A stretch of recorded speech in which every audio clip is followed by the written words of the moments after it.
In front of me is Nokia 2660 Flip, and today I would like to show you how you can set up an alarm clock.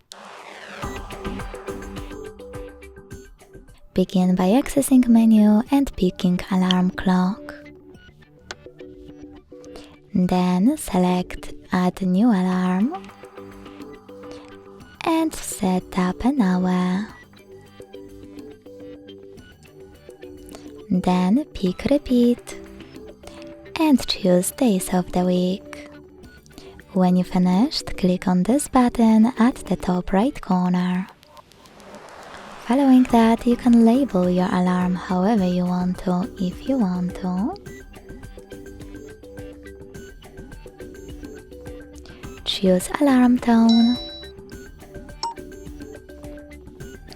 and even snooze time.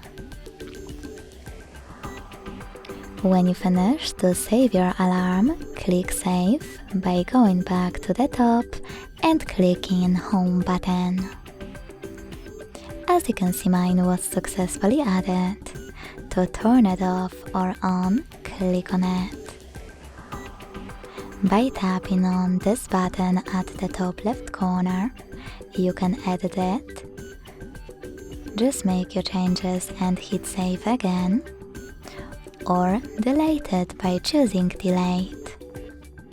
Thanks so much for watching. If you enjoyed this video, leave a like, comment and subscribe.